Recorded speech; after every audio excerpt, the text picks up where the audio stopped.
Di ba mahilig ka mag on the spot? Yan ang iyong magiging downfall. Di masasalba ng freestyle, wak mong sulat at style tool. Kung magaling ka talaga, meron ako sa iyong hamon idol na kung talagang freestyler ka, freestyle tayo sa round 4. Dinidis pa yung clothing kong may collab daw sa Baby Jack Apparel. Hipokrito, kanina sa CR nang-arbor ka ng Stay Rebel Towel. Diba? Tsaka lilinawin ko lang, hindi ako nakikitira sa nanay ko. Siya yung nakikitira sa akin.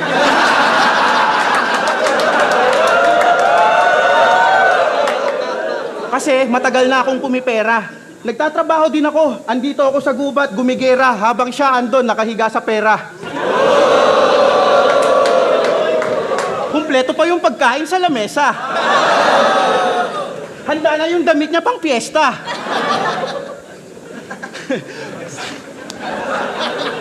Ngayon pa lang, nag-freestyle na ako, di na kailangan ng round 4. So be careful what you ask for.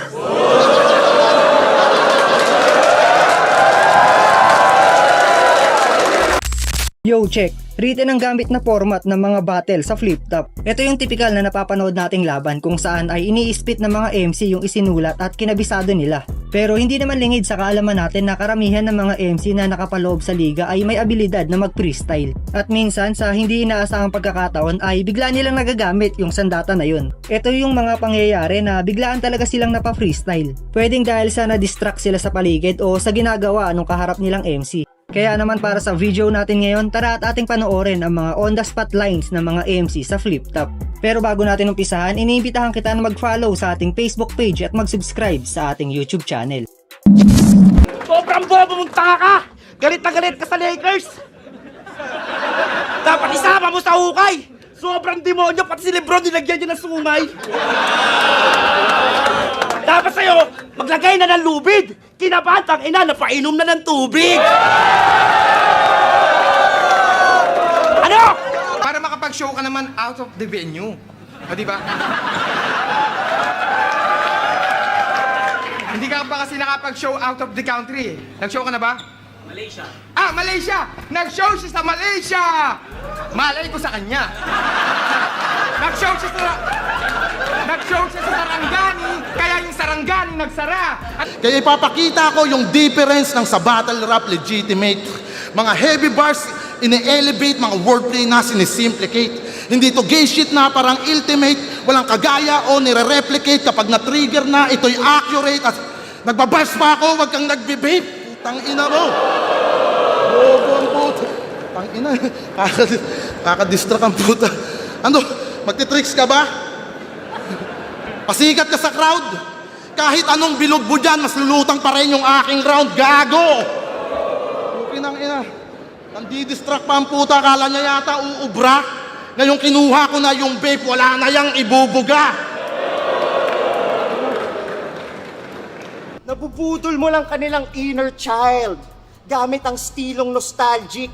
Pues panis ka pa din sa akin kahit galawan na classic, mala freestyle na may topic. Sample?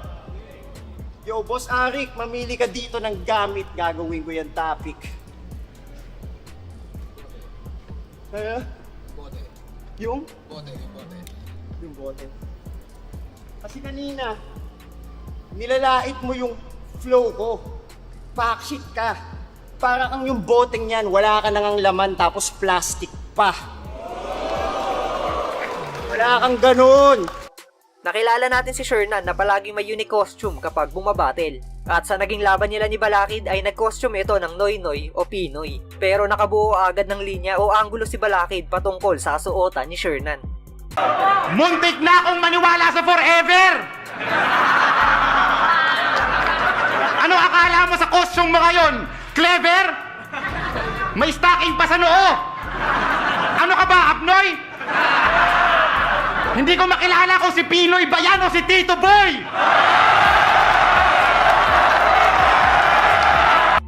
Gaya ng ginawa ni Balakid kontra kay Shernan ay ganun din ang ginawa ng Team SS sa naging laban nila kontra sa Team LA. Props kay Shea dito dahil napakabilis ng utak at pinuruan talaga niya yung suot na Amerikana ni Looney at Abra. Anong akala mo? Pag nagsuot ng ganyan ng rapper, nakakamangha? Gago, mukha kang bossing sa call center na bakla! Rapper nyo pa! Hoy, hoy, hoy! Anong akala mo? Ha? Yung ganyang suot bagay sa mukha mo? Nagsuot ka lang ng ganyan para magmukha kang mayaman para dumami yung matsupa mo! Etong susunod na clip yung perpektong halimbawa ng pagbaliktad ni Saint Ice sa resulta ng laban. Kasi nakita naman natin kung gaano kalakas yung Zaki na nakaharap niya. Pero dahil nga sa mga panggulat niyang freestyle at rebattles ay nakuha niya yung panalo sa isang dikit na laban. Tanginan to, ang daming sinasabi, ang sarap kaltukan. Yung buong round mo, tangina, ang lakas ng ulan. Outdoor boys, paru-paro G, bat adan. Wala tayong magagawa, talagang sasakay sa TikTok para mag-trend ang kanyang sound. Diba? Itong champion na sunugan, sa akin lapnos, sa sobrang lakas ko, sumasabay na sa akin ang Diyos!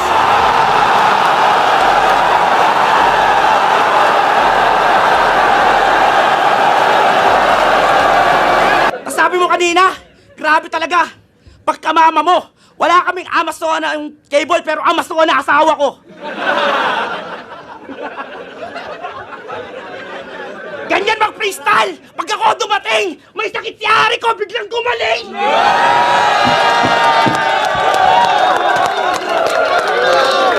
Nakakontrata, 20 ata.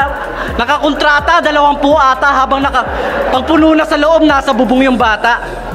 Putang ina mo, nagli-lipstick ka pa? Hahalik? Sige, ganito ha. Okay. Galawang desperado.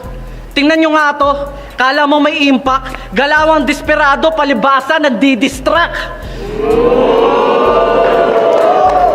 Isa sa pinaka-classic na freestyle na ginawa ni Zaito sa battle ay noong nag-freestyle siya sa laban nila ni Sinyo. May parte kasi doon na pinifreestyle niya yung bagay na sinasabi ni Lil Jan. O diba, literal na on the spot. Lil Jan, yung mga ako ng mga salita, subukan kong upayin habang binibigyan kita ng... Lakasan mo! Bumbilya. Bumbilya, ang simbolo ng mga panisin yung uuwi sa kanilang lumuluwa ang mata.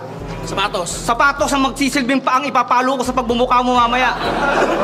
Medyas. Medyas ang papakain ko sa mag-asawa mamaya. Pagtapos natin maglaban, papakainin pa kita ng sa mukha. Orasan. Orasan na dapat tandaan mo lagi na meron tayong dapat hantungan. Malapit na ang katapusan mo sinyo, pwede ka na nilang palakpakan. Magsalamin ka pa, putang ina, dito sa loob na kasanglas. Ang lakas ng tama mo, walang araw sa labas.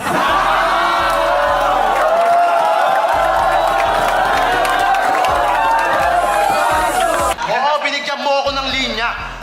Malugod ko yung inaamin. Pero yung laban nyo ni Fukuda, yung show ko reference, di ba? Sa akin yun nang galing. Diba?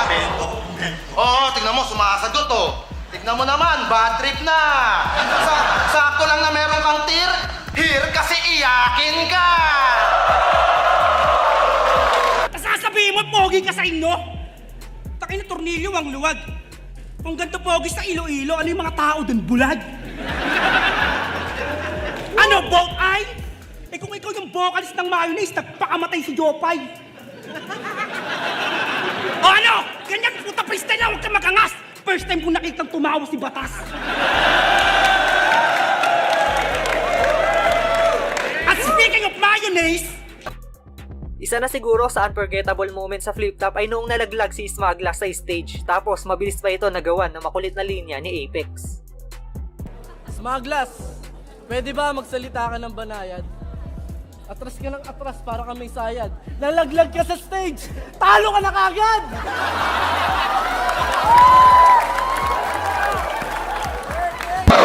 Paano magiging classic to? Kung ang nagre-react lang kayo, puro sa bars nisin nyo. Tapos Shoutout sa'yo, ate!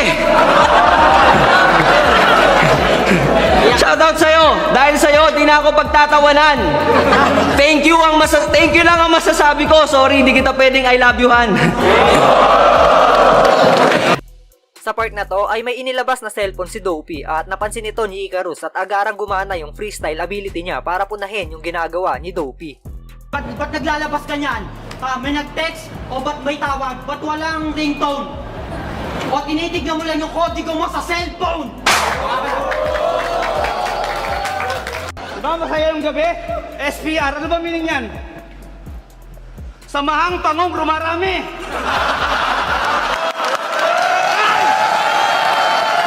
Sunod, Batang Rebelde versus Pistolero. Ito, isa to sa pinaka-lap trip na freestyle na napanood ko mula kay BR. Ano ba to, kitchen? Pero bakit parang speaker? Di ba ang kitchen dapat nasa lababo?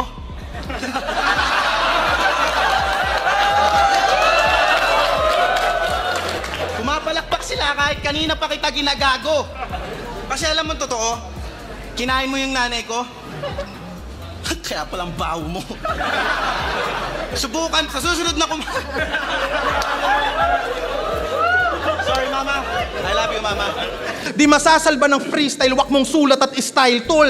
Kung magaling ka talaga, meron ako sa iyong hamon idol na kung talagang freestyler ka, freestyle tayo sa round 4. Dinidis pa yung clothing kong may collab daw sa Baby Jack Apparel.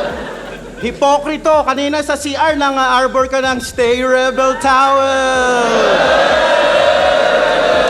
Diba?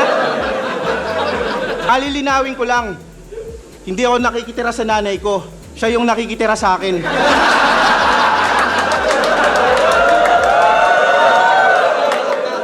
Kasi matagal na akong pumipera. Nagtatrabaho din ako. Andito ako sa gubat, gumigera, habang siya andon, nakahiga sa pera. Kumpleto pa yung pagkain sa lamesa. Handa na yung damit niya pang piyesta.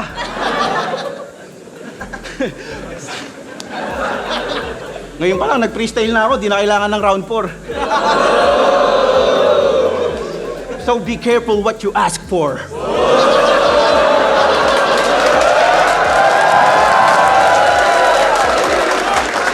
Sa bakbakang Tipsy D at Sayad ay may hindi inaasahang pangyayari dahil biglaang namatay yung ilaw sa kalagitnaan ng round ni Tipsy D. Pero ipinakita ni Tipsy ang pagiging flexible na battle MC nito at agarang nakaisip ng linya na nakakonekta sa nangyari.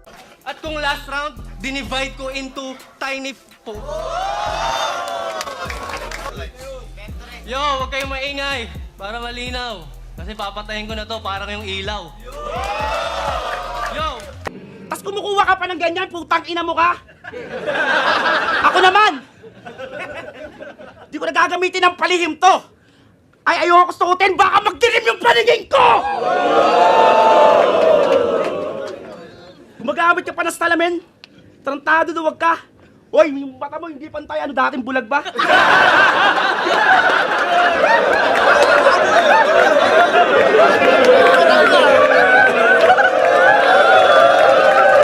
Tarantado pagkapeke! Masyado kang paleche! Gumagamit sa salamin para makalamang sa lente!